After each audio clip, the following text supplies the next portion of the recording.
Movies with Wade and Malika. Movies. What does that mean? Because movies with Wade and Malika. Movies. Movies with Wade and Malika. Movies with Wade and Malika.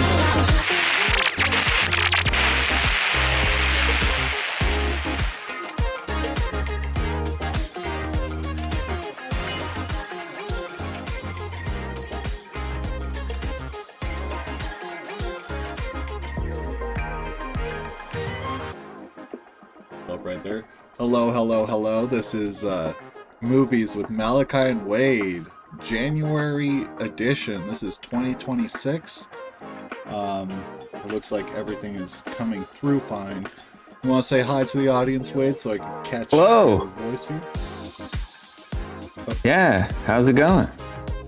Okay, cool. I think it's a little clippy. It's a little weird. Hello, testing. Can you hear me? I don't know if that's... I don't know what that is. Speak again?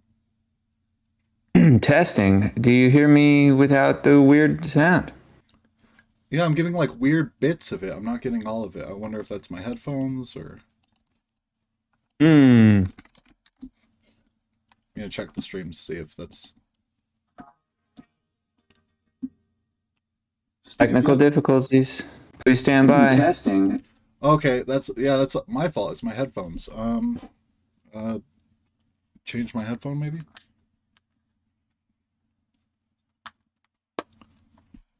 How's that sound? Does it sound better?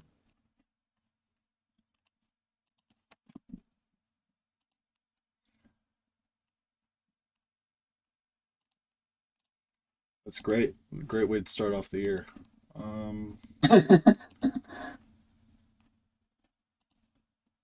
Well, now I feel like I'm hearing my voice in an echo. Yeah, or it started playing. It started playing through my external speakers. Ah. I might have to just go with my big headphones, but I'd really like to avoid that.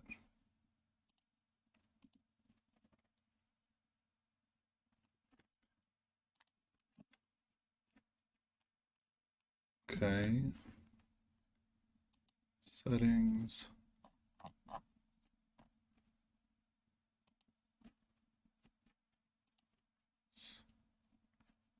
Okay, try speaking again. I'm speaking, and it sounds the same. Okay. Plan B. Shoot. There we go. How's it sound now? You gotta connect.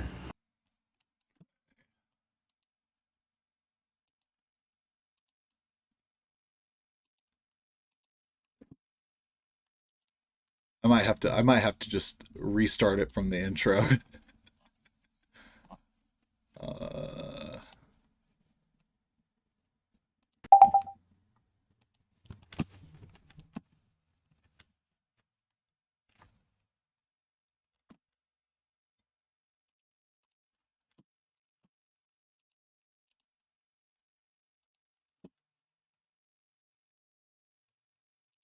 Okay, let's talk again. I'm talking, and it sounds better. Yeah, it sounds Cool. great. It sounds awesome. You know what? It's fine. Like we don't gotta reboot. We don't gotta restart from the beginning of the song. We got this. Welcome to Movies with Maliki and Wade. Yeah. Yeah, this is a show, if anybody's watching, I'm sure you're familiar with it. Wade and I sit down and we talk about movies that each of us pitched to each other the month prior. Last month, I pitched Carrie, Pearl, and the Voices, and Wade pitched Fitzcarraldo, Ham On, and Until the End of the World. So, Wade, why don't you go first? Right. Well, yeah, I wanted to watch. I started out by watching The Voice, and I kind of, I don't know. To be honest, I guess I kind of felt like a bit of a flop. I don't know. It was weird. I wanted to watch Carrie, but it wasn't easily available Oh, that's a on shame. some streaming service. But yeah, so some interesting. The one thing about the voices that I liked, I mean, yeah, real weird, like dark humor. But I enjoyed that they showed the perspective, like Ryan Reynolds' character.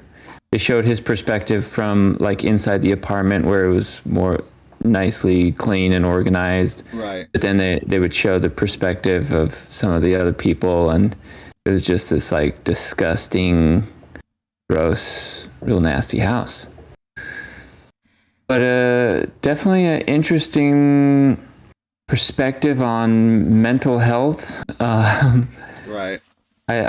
You know, like here's this guy who's got some severe mental disability or some kind of schizophrenia. I don't know. Hearing voices, talking to his cat and dog, but like it starts out, you know, he's living a pretty normal life. He's working at his job and kind of living a standard life.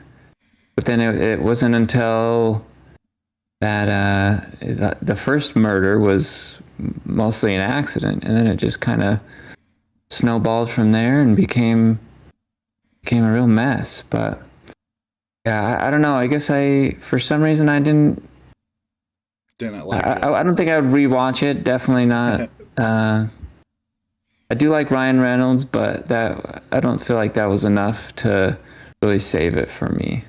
Right. Sudden onset schizophrenia caused by accidentally murdering a coworker. That didn't resonate with you. Well, maybe that it resonated a little too much. Oh, okay. Yeah, I could see that not being very fun. As someone who struggles with schizophrenia, that I could see like having a film sort of playing on that as a murderer be like kind of unsettling in a way that kind of ruins the comedy. Is that sort of how you felt? Yeah, it was a little too, yeah, just didn't really sit right with me. But yeah, like mental health, it's kind of a shame there's still so much stigma with it in culture. You know, if someone's born with a physical disability, then they live in a wheelchair. Like no one really, there's not much of a stigma. Like, oh, they need help, they need disability, blah blah. But right. if you're born with mental disorder, then kind of taboo, kind of not good. Yeah, especially something that's like unseen until you enter like adulthood. Because I mean, especially like with a lot of mental disorders or conditions that you're born with, like when you're a kid, you're acting kid-like. People can't quite clock that as well. But when you become an adult and you have like a very overactive imagination, or you struggle making friends, you know, that's when you start to realize, oh, I actually have a thing going on. I think my favorite part about that movie is the scene where he kidnaps his psychiatrist, his therapist or whatever, and she tells him that like his thoughts are normal and everybody has thoughts, and he's just like, oh shit, I didn't know that. And it's like, yeah, like a lot of the time, you know, it's oversimplified in the movie, but I think it's important for people to like be told what things their experience are common, you know, like there are a lot of like especially with depression, like a lot of people who are depressed, they don't realize how common it is and how much it helps to communicate those feelings with other people, because you never know who like is sitting right next to you and is feeling the exact same thing. Yeah, and like, I mean, I've been struggling with seasonal depression, but I often put on my, like with being social, I just fake it. You can put on a pretty good performance and still be kind of feeling really low down, deep down inside. Yeah. Yeah, I I totally agree with that. Okay, so the uh so I have something to tell you, Wade. I lost my eyesight last month. And so What? yeah, and so the only way I was able to watch a movie was I had to have the images transported into my mind via a strange contraption. I actually have it right here. I put this over my head, and I'm actually able to see the whole movie this way. And the movie I saw, that's all the bit I have. I watched Until the End of the World. Yeah, and Oh, okay. as you can tell, I'm out in the Australian outback with my dream reading device, and that is how I consumed the movie. The definition was all So you fucked did up. watch it with Yeah, your I headset? watched it. Yeah, and I watched it with my eyes. I didn't lose my eyesight. But I mean, like, you watched it with your VR headset, not like on a TV or something. No, I watched it like a normal, but that would have been crazy to watch on my VR headset. Probably would have been way more immersive. But yeah, one of the greatest movies I've ever seen. And some of the things about the production for this movie are wild. Like, the director had his favorite recording artists record songs for the movie that he told them to like make like they're in 1999, and the movie is in 1991. So it's like he had like a bunch of bands do future music of their like careers. It's very amazing. And then also like went to 11 different countries to film this thing. And it also reminds me of Vanilla Sky a little bit, how it like starts out as like this romance story and then it ends up being like deep in the sci-fi part of it. And it's just really good.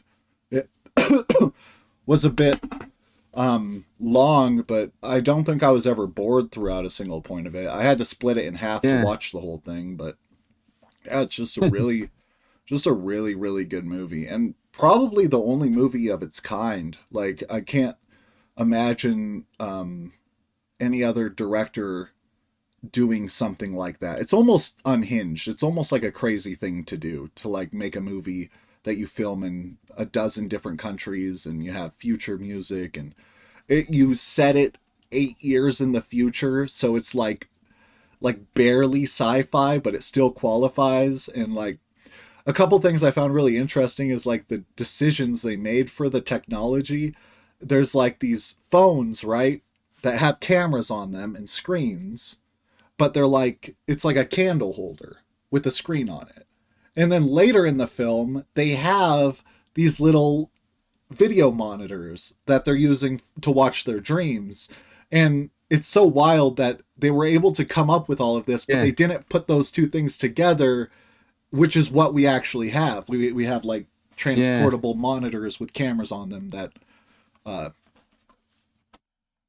sort of function in the same way as the movie. You know, you're watching images of the past and overly obsessing over it. And they do this cool play where it's like it's like a drug withdrawal to stop watching your own dreams. And just amazing modern commentary of issues that they didn't even know existed yet, really. Yeah. Yeah, I felt that with the whole, just kind of how we're living now a lot of the time, or a lot of people are just so addicted to their phone. They're watching their dreams, and right, exactly. You can't live in the real life. Yeah. And it's like there's a few lines in the movie that's like it's like referring to Genesis, and it's like, oh, it started with words, and it's like the implication is that we end with images, like images are the death of us because we're overly focused on them in the past and like our dreams and recreating something that isn't real. You know, it's just I mean, I read that Roger Ebert gave it a 2 out of 4, and I fucking hate Roger Ebert now. What? Yeah, he gave it a 2 out of 4. He said it was boring. Dang. He said it would be more interesting to watch a documentary about the making of the film than the actual film. That's bullshit. I mean, it would be a cool movie. I did watch a short little like behind the scenes with David Byrne, who wrote one of the opening songs. And it was like in that music video in the background. There's like head spinning around or whatever. Yeah. Pretty interesting. But yeah, they were also talking about trying to develop future technology that's not too far into the future. Yeah, they had they had the car TVs that were basically like box CRT TVs like in the console of a Cadillac.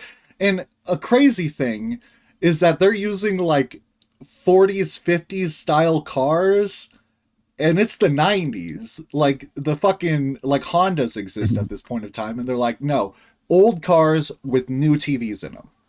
That's what we're doing.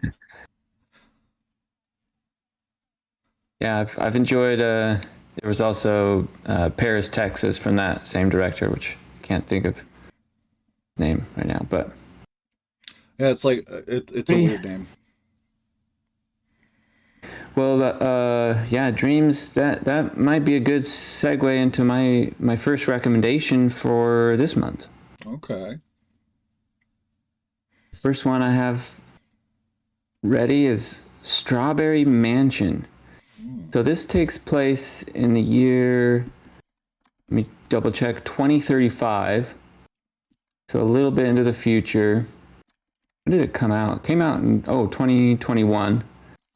So just a little bit into the future, but in this future world, let me see, what else can I say about it before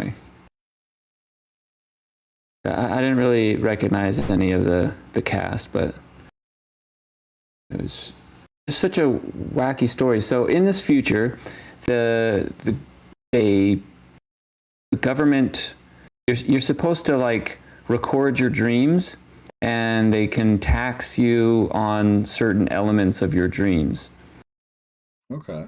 Kind of, yeah, weird like that. But then there's this one lady, this old lady, who lives in the Strawberry Mansion. I guess that's what they call it. But anyway, she hasn't been submitting her dreams. Like, she's getting audited by this tax man. So he comes to this lady's house, and she's been recording all her dreams. Like, she's got dozens of VHS tapes. And so the guy's job is to like review these tapes and make sure she's up to date on her taxes and stuff. But she also has this strange device that she puts on her head while she sleeps, because it turns out, he finds out that there's this company that they basically sneak advertisements into your dreams. Like, and so there's a lot of really fun, weird dreams throughout the movie. But yeah, like he's sitting in this room, and they're like, "Oh, I got this bucket of chicken," and they're like, "Don't you want some chicken? Tasty." God. And they kind of intercept his dreams, but yeah, and so this helmet that the lady wears, she realizes or finds out a way to block out the advertisements from her dreams. But that's a pretty big no, and yeah, so some people, I don't want to give away too much, but there's some scandal and some twists and danger and all sorts of weird, crazy dreams. Yeah, that sounds cool. It's like a spiritual sequel to what I just watched. They resurrected Dr. Farber's technology post death. Yeah, something like that. Yeah, that sounds good. Okay, well, my first recommendation, I was originally, last month, I was going to do all three of this guy's movies, like the director's movies, and then I went a whole different direction. And now, coming back to it, I've watched a really good movie, and I have a different recommendation too. So it's just one movie from this director. It's an amazing movie. I think it's the best one he's done, in my opinion. I don't know what the reviews look like, but I'm sure the reviews also reflect that. It's about a group of aliens coming down in a malfunctioning ship, and they're basically all like starving. You know, they haven't like found a place until they found Earth, and it's basically like a refugee situation. So they're like given a camp, like a sort of like an apartheid situation in South Africa, which it's why they sort of choose this setting. But it's like a large camp called District 9 where they keep all these aliens, and that's the name of the film as well.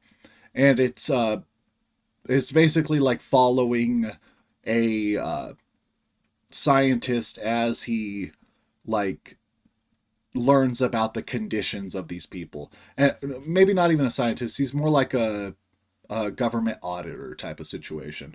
It's basically it's a lot like Brazil in the whole like arc of the story, and basically like with like a government agent being disillusioned with the current situation and being like stripped away from his understanding of the world because of propaganda. And it's just an amazing movie. It's got aliens, and they look cool, and lots of like Yeah. South African trashy house goofiness. Like the houses are weird. What you know about like what year in the it's like in the future? Yeah, I think it's like 2050. I think it's like near. It's like not far future, but it's like the problem is that the humans don't know how to use any of the alien shit, so they can't fix it or get rid of the aliens, and it's like becoming like this whole political situation where, you know, they don't want the aliens there because all the like people are complaining about them as like a like sort of a criminal class, and you know that they like want to eat people and stuff, and so there's a lot of stigmatization around them, and the government of South Africa is trying to move them in like a Trail of Tears type situation.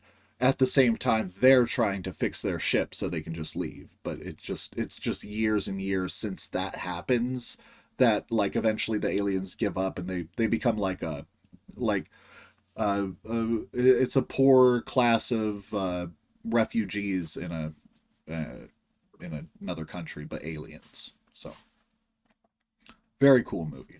Yeah, I don't know if I feel like I may have seen it a long time ago and I just forgot.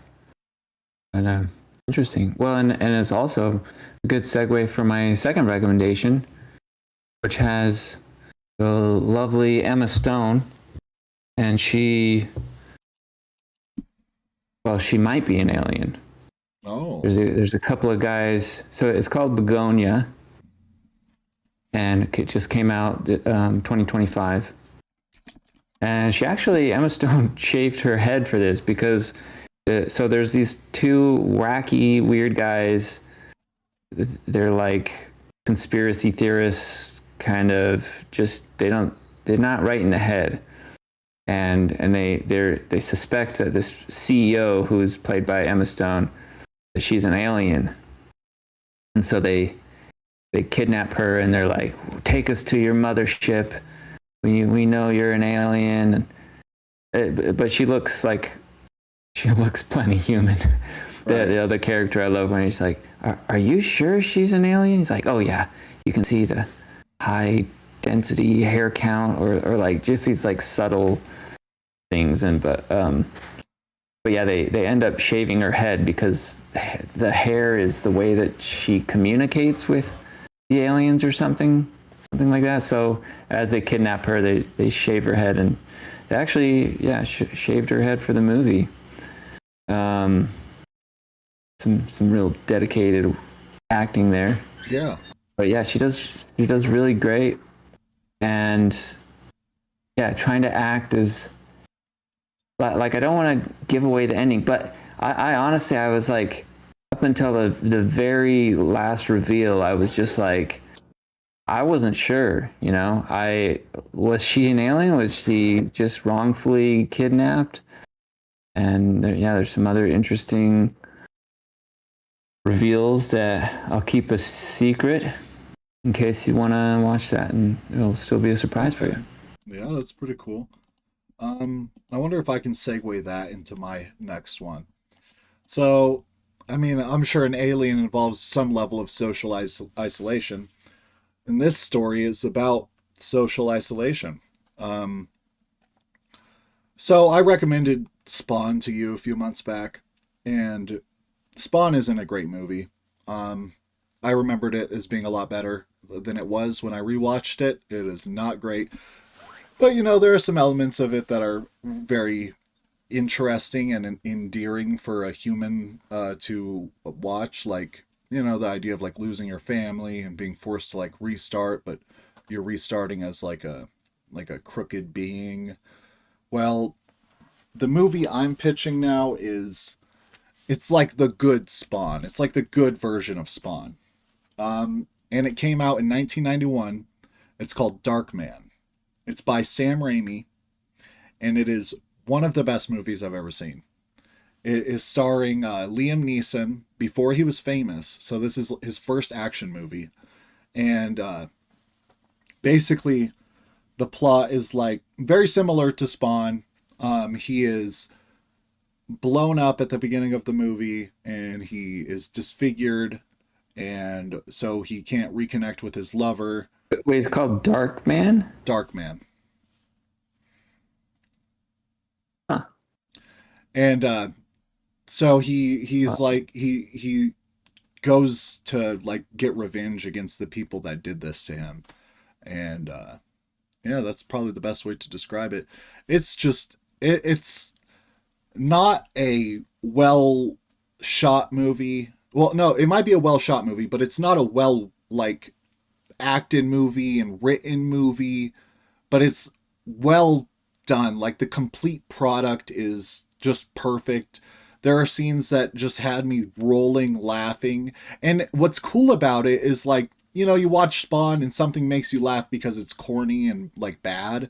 This movie leans into that. You know, it's that Sam Raimi energy where like it doesn't take itself too seriously, and because of that, it's like it has room to breathe in a way Spawn doesn't have room to breathe. You know, you're supposed to take him serious the whole time.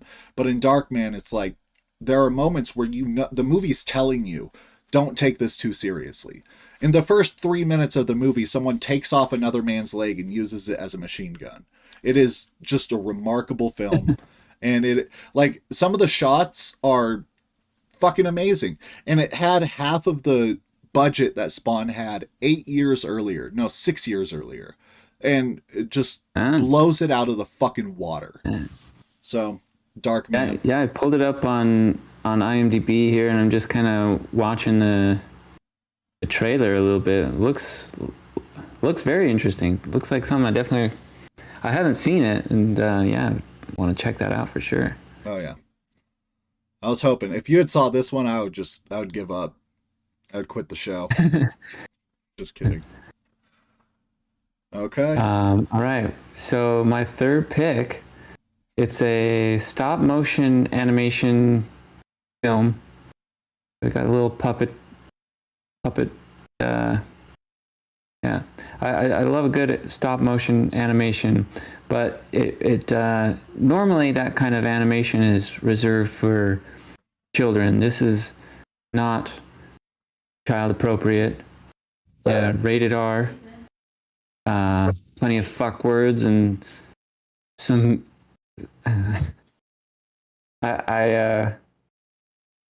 There's some puppet nudity. Oh wow. That's quite interesting.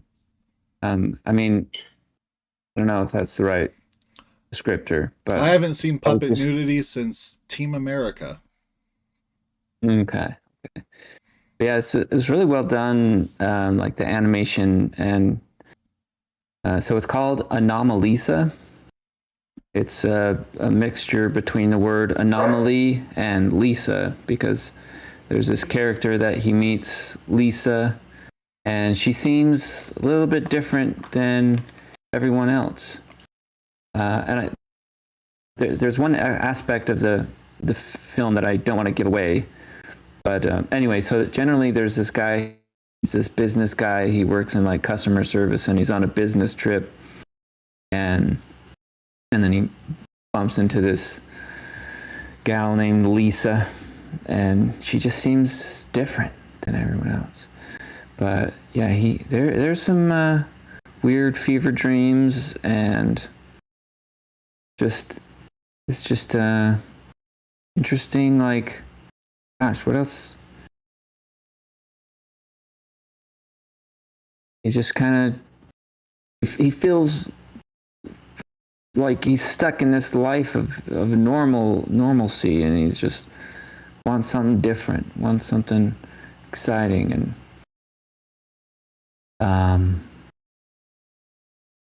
yeah, what else to say about this? There's not really any like voice actors that I recognize, or yeah, just kind of goofy little stop motion film. I tried to have, I didn't really have a theme for my picks this month.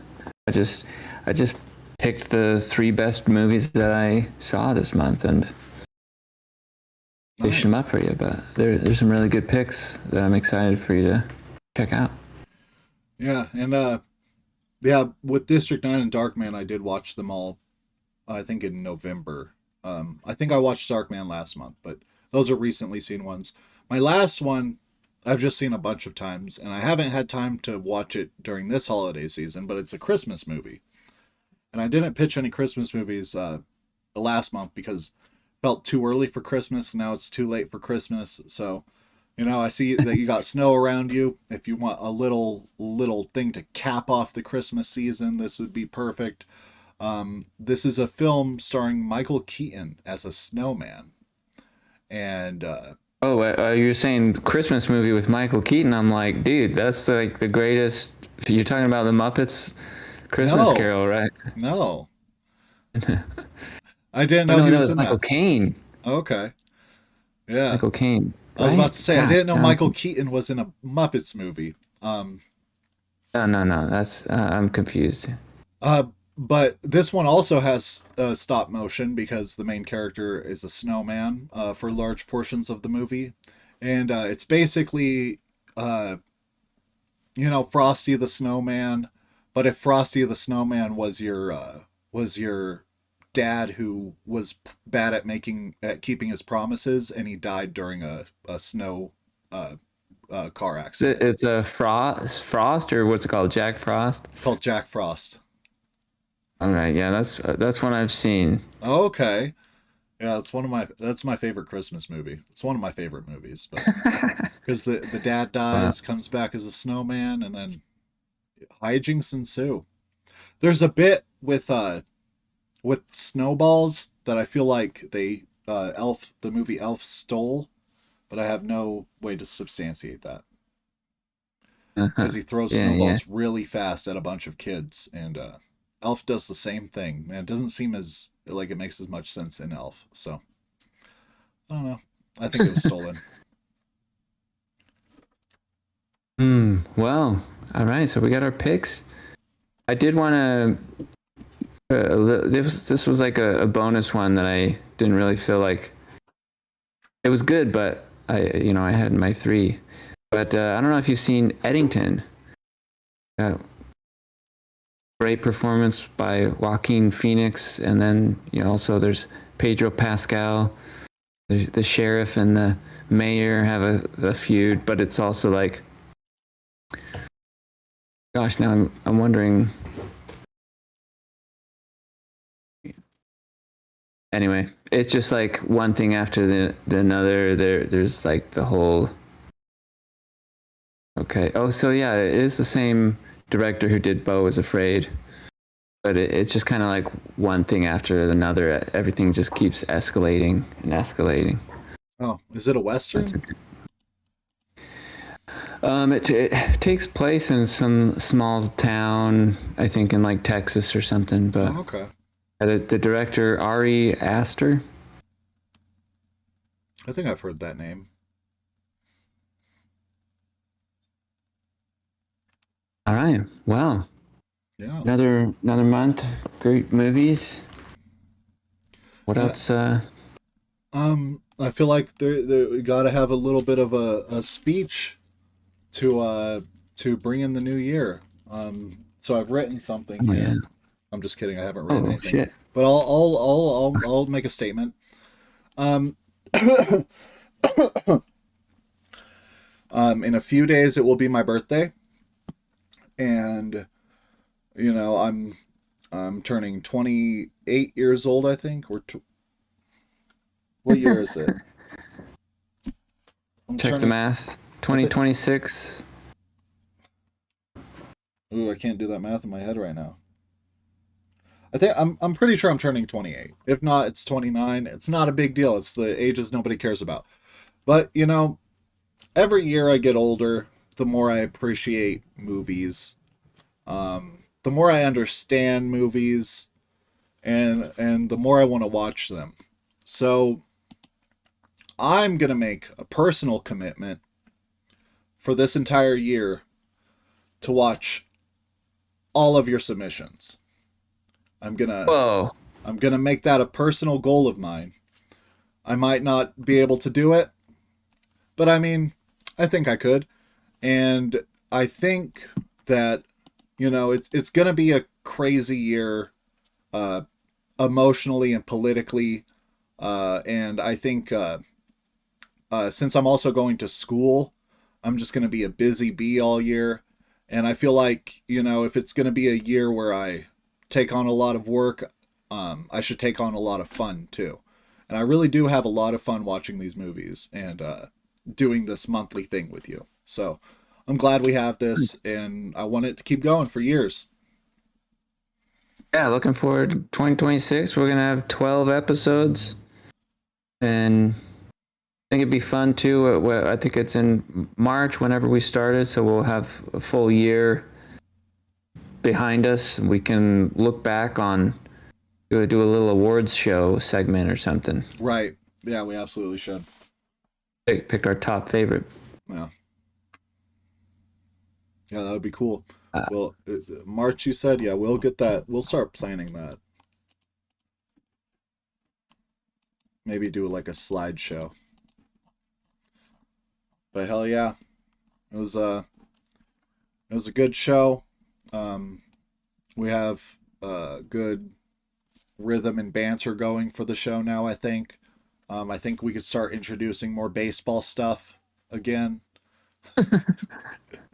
I don't know. We need to revisit that. No, I'm just being facetious. I'm just trying to, you know, get a few jokes. I did appreciate your background, though. That was some extra effort that I. Thank you. Good. Thank you. I was really amazed by the end of that movie and how it like ended up like being set in the outback with, you know, a whole multicultural cast of people playing different instruments from different parts of the world. And I just wanted to put myself there, you know, I wanted to be there too. So this is my way of doing that. Nice. Okay. I think that's a wrap. Yeah. And I have my finger on the button. Why don't you say the word? Why don't you say the and cut. Oh, wrong button.